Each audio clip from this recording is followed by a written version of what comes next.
Hello friends, Heidi here from Rain Country. God is good all the time. Well, I'm here for a new video on 5 tips on laundry. So this includes money saving tips, but I didn't want it to go in my 5 ways to save, even though I already also have one in there on 5 ways to save on laundry. There are some things that I've done differently. A lot of this is really more about tips on the money saving ways, such as hanging your clothes to dry. So the first one I want to talk about is these stainless steel clips, clothespins that I got in. Now, a couple years ago, I had bought these, and I still really like these. But the problem with these, the only problem with these I've had is that, well, they're made in China, but they were what I could find at the time. And they are very inexpensive. And the one nice thing is they are all one solid piece. I've never had one fall apart on me, and I can leave them outside year round without having to worry about them rusting. However, more recently, one of my followers told me about these particular ones. These are actually made in Italy, which of course I love because of my Italian ancestry. These are definitely really well made. Now, I only just got them, so I haven't been able to use them a lot, but I can tell you one thing for certain, that when it comes to hanging up jeans, these are better than these because these are much stronger. They're a little harder to pinch. They have a nice powerful spring, but they are also stainless steel, so you don't have to worry about them rotting if they get left outside and rained on, which I prefer to leave my clothespins outside. But I also hang clothes year round inside the house. So either way, it's nice having some that can hang the heavy jeans and hold on to them well. Now, these have done quite well with the jeans, but these are just a little bit better. One is because the surface area that actually holds on to the jeans is larger rather than just this little area here. And then you've got the ridges there, which give it more grip. And plus, like I said, it's just got a stronger spring, so it's more heavy duty than these. And I am very happy with these. Now, I'm not an affiliate. Just because I'm not an affiliate doesn't mean I won't gladly share. And I'll be putting the link to the store down below, and you can look for these in there. So anyway, they are definitely more costly than these, but in my opinion, they are worth it. But of course, if you're trying to save money, if you want, I can still link you to these because these, again, these have worked really well for me. I'm going to keep using them. One benefit I found to these, just one, over these, is that with these, I can slide the clothes along the clothesline inside the house because I have certain outer edges of my interior clotheslines that are harder for me to reach. I have to climb up on the arm of the couch or whatever. And if I want to take them off there, I can actually just grab and slide them over. And since they're not wooden ones, I don't have to worry about them flinging apart when I do that. But for the most part, these are my new favorites. I am very pleased with these. So there's a tip as far as when it comes to hanging clothes to dry, which obviously if you're hanging your clothes to dry any way you can, that is going to save you a lot of money over time. I know that when I did the figures, I know it's been at least 25 years that we put up the interior clotheslines and I started hanging my clothes inside. And at that point, because we have a wood stove, so we're trying to make the most of that wood stove heat. And what I noticed back then right away was I was saving $50 a month on my electricity bill just by doing that alone.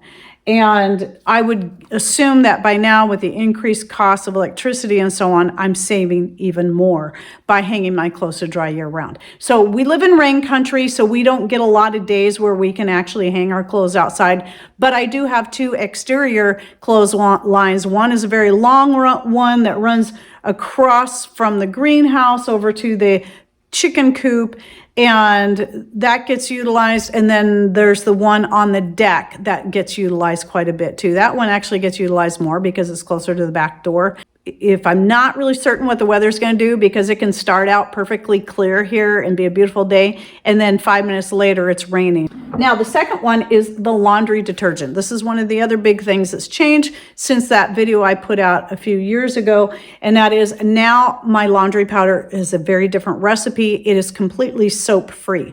So when we had to get and finally had to upgrade our washing machine, one thing I noticed right away, and I didn't notice this in my older washing machine, is the buildup of soap scum inside the washing machine barrel.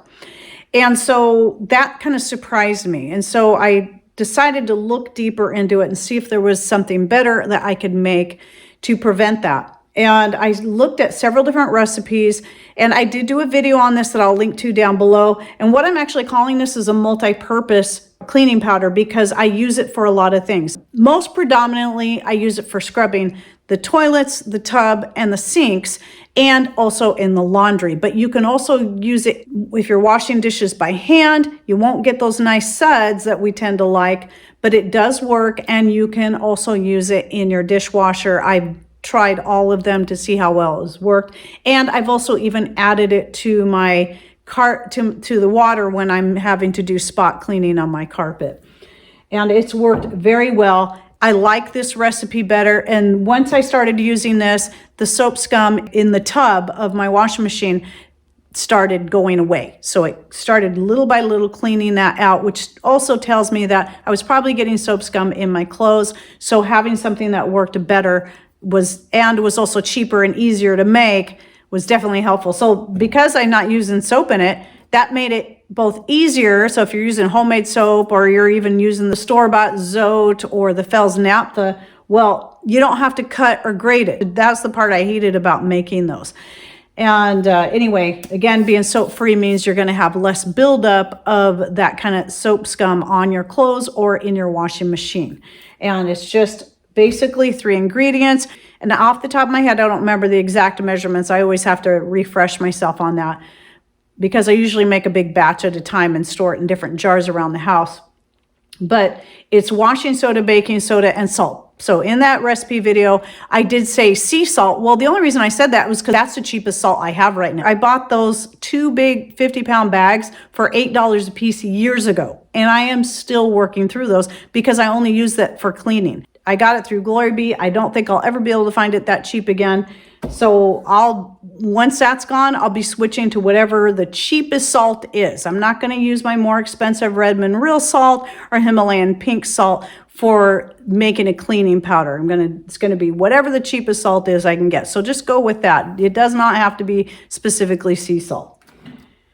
And just know that all your commercial laundry detergents have some form of salt in it, because that's the question I get quite a bit. Well, won't it destroy my washing machine? It shouldn't. I mean, if your washing machine can handle the salts that are in the laundry detergents, I don't see any issue with a good natural salt.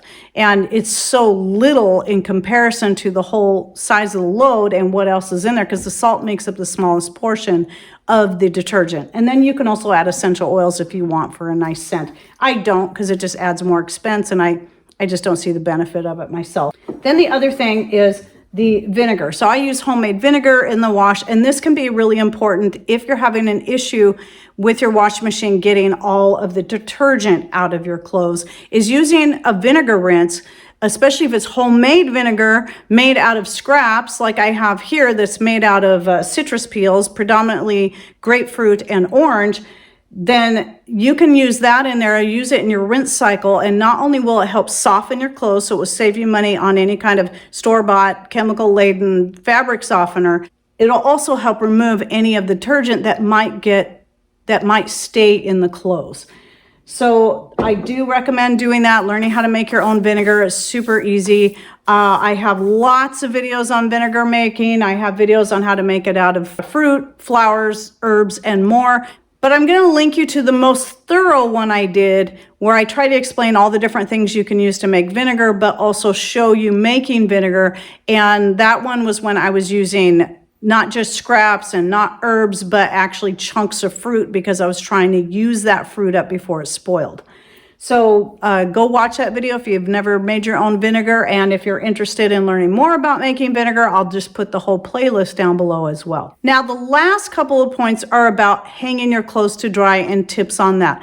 So here is one of the great things about using the sun to dry your clothes, is not only does it save a lot of money, if you've got light colored clothes, especially white clothes that have stains on them, if you hang those clothes in such a way that the stains on the clothes are facing directly towards the sun is going to help bleach that out. It's going to brighten your whites, but also help remove stains. So whatever you couldn't get out in the wash, the sun usually can take the rest of that out. But also know that this here works good as a stain remover if you mix it with a little bit of water, make a paste, and then rub it into your stains. That works well. Just be very careful if you're doing that with dark clothes. I wouldn't recommend doing that with dark clothes with this, because when you use it that concentrated on dark clothes, it can actually bleach out that section. So just be very careful with that.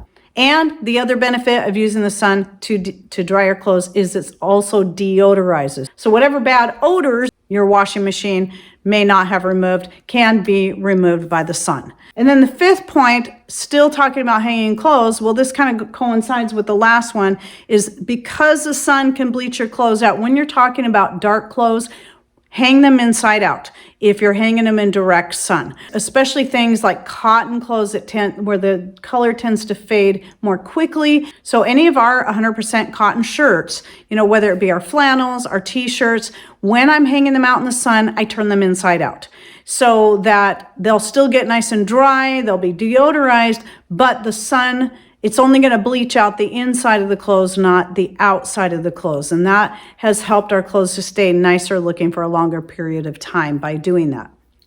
So those are my 5 main points, but I'm going to throw a couple other things at you just so you know that if you are using your dryer and you don't want to spend money on the chemical-laden dryer sheets, consider getting the wool dryer balls. I do have to use my dryer from time to time, and I'm glad that I have it, because we have those in-between days where it's too warm to build a fire inside, but too damp outside or humid to hang the clothes outside. So I will use the dryer on days like that. So I do have the wool dryer balls. Not only do they help speed up the drying process, they're also going to help prevent static cling. And you just keep using them again and again and again. I've had the same ones for years. So I do recommend those. And then if you're interested in some off-grid ways of doing laundry, I have a couple of different videos. I have one that I did in 2020. That was the year we had to replace our washing machine. We already had the off-grid system built and set up just for such occasion. And so for 6 weeks, it took 6 weeks to get our new washing machine, I had to rely on that setup. So I have a video where I explain how I use it and just kind of show how we put it together. Patrick also has a series of videos we did back in, I think it was 2016 that we put this set together.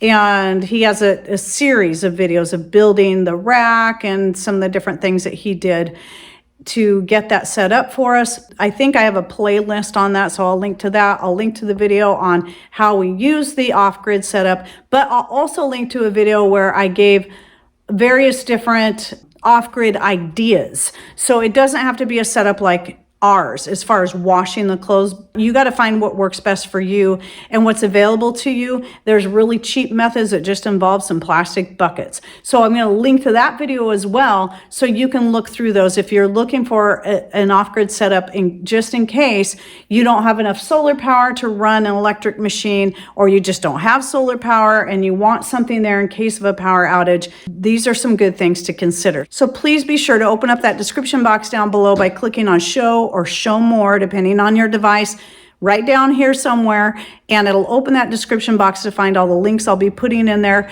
And also, please share with us any thoughts, ideas, or tips that you have on laundry, how to save money, and what works best for you to remove stains or whatever it is you feel like throwing out there. And thanks for watching. Take care, and God bless.